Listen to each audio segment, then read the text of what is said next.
Assalamualaikum warahmatullahi wabarakatuh. Ya, sahabat berbagi, apa kabar dimanapun sahabat semua berada. Semoga senantiasa ada dalam lindungan Allah Subhanahu Wa Taala. Ya, pada video kali ini saya akan membahas mengenai perbandingan arrow ya, perbandingan arrow antara arrow spruce dan ini ya, arrow bambu.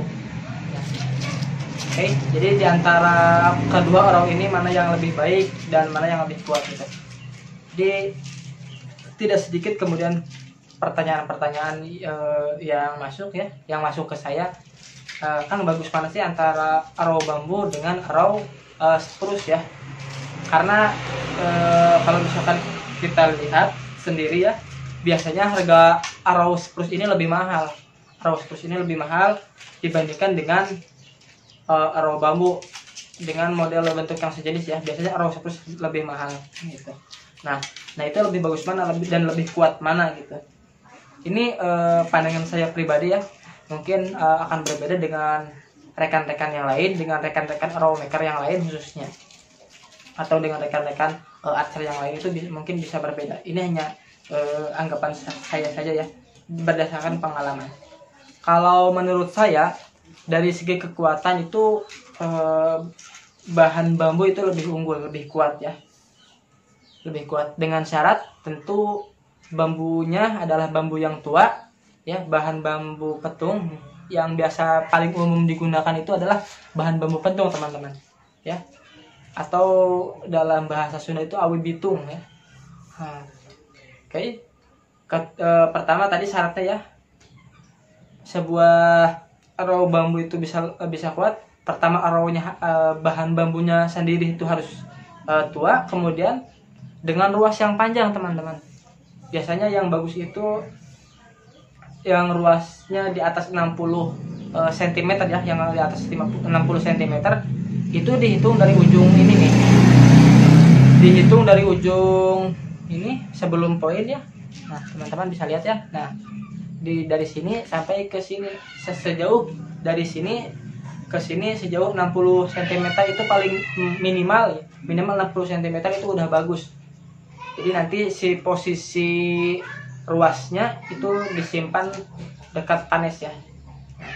Jadi kenapa? Karena biasanya kalau si ruas itu disimpan di dekat ini, di dekat poin, itu ketika terjadi benturan misalkan, baik itu benturan ketika meleset kena batu atau kena kayu atau kena apapun, itu biasanya rawan patah pada bagian ini nih ya, pada bagian ruas. Pada bagian ruasnya kalau misalkan itu disimpan di sini.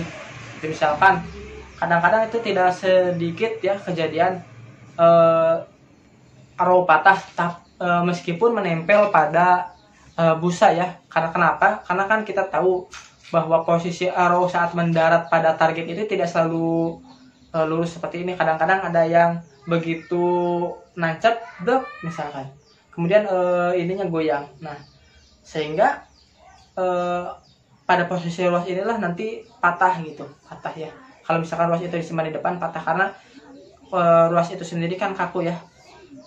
Tapi kalau misalkan bukan ruasnya ya, ini ruasnya jadi lihatnya.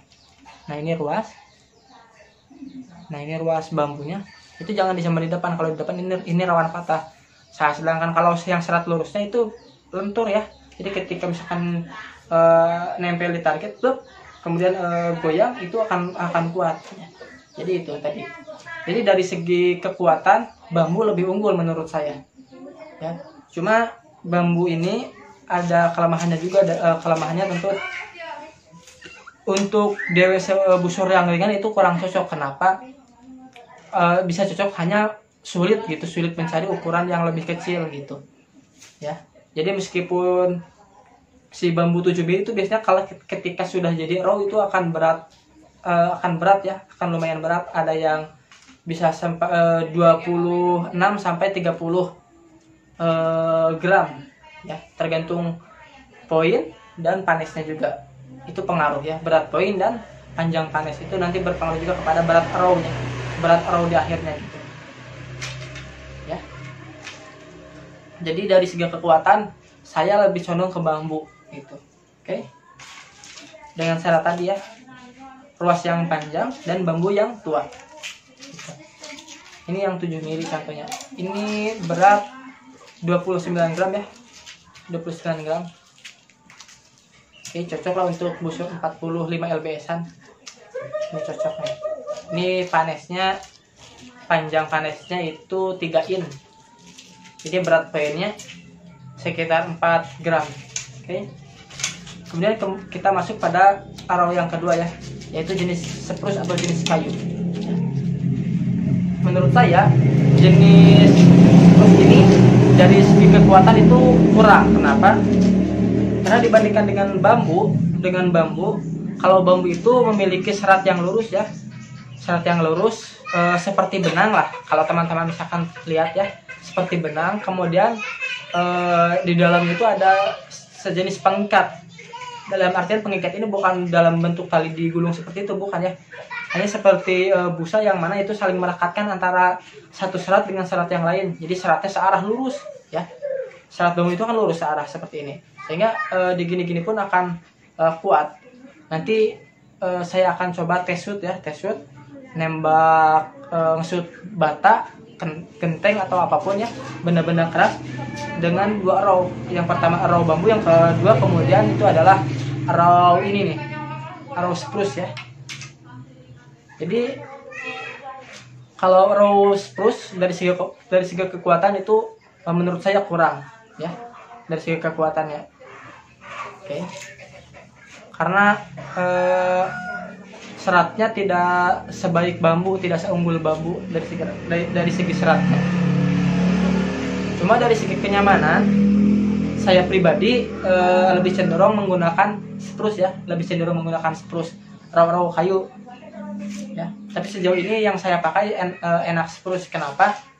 Jadi enak saja kalau misalkan kita pakai quiver ya, side quiver yang di pinggir, ngambilnya itu enak karena diameter spruce yang besar sekalipun itu biasanya bisa ringan teman-teman. Misalkan diameter spruce yang 8 mili itu akan lebih ringan dibandingkan bambu yang diameter 8 mili. Itu akan jauh selisihnya ya, lumayan jauh juga. Jadi enak saja ketika misalkan ngambil arrow. Nah itu enak ya. Ini saya sendiri lebih nyaman menggunakan arrow spruce. Kemudian ininya juga bagian sapnya itu bisa lebih halus ya, sehingga lebih aman ya teman-teman. Lebih aman untuk menghindari cedera ya.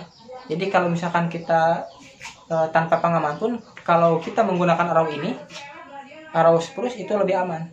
Jadi gesekannya pun lembut ya. Nah kedengaran ya. Nah jadi ini aman. Dari segi keamanan dan kenyamanan saya lebih condong kepada arrow spruce gitu. Karena tadi yang pertama diameter, meskipun diameter besar. Nah ini misalkan ini beratnya cuma 21 gram ya. Ini cocok untuk busur-busur ringan nih. Ini diameter 8 milian ya, diameter 8 mili. Tapi berat arrownya bisa lebih ringan gitu teman-teman. Oke. Jadi dari segi kenyamanan, sekali lagi saya lebih condong kepada spruce. Oke. Nanti insya Allah kapan-kapan ketika ada waktu saya akan coba uji kekuatannya secara langsung ya. Uji kekuatan secara langsung dan tes akurasinya ya. Tentu ini harus dengan DW busur yang sama dan dengan berat arrow yang sama agar hasilnya memuaskan. Oke. Oke, semoga pertanyaan teman-teman selama ini terjawab ya dengan video ini. Pertanyaan tadi ya, antara arrow bambu dan arrow spruce lebih bagus mana? Kalau saya tadi sudah dijawab ya. Kalau dari segi kenyamanan saya lebih condong kepada spruce, arrow spruce. Sedangkan dari segi kekuatan menurut saya lebih bambu. Nah, oke, tambahan sedikit ya. Nah kalau bambu itu kadang-kadang pada bagian ininya mudah muncul ya, ruasnya mudah terangkat, sehingga ini rawan sekali, kalau kita tanpa menggunakan pelindung lengan ya. Karena nanti misalkan ketika ruasnya yang agak keangkat, ini kalau masuk ke sini bahaya ya. Jadi bisa nempel ya, bisa cedera. si ruas bambunya, dan ini sangat bahaya dan sangat fatal teman-teman. Oke, itu saja penjelasan dari saya. Semoga teman-teman semua, semoga sahabat semua tidak puas atas jawaban saya, sehingga bisa mencari referensi yang lain. Oke, terima kasih. Assalamualaikum warahmatullahi wabarakatuh.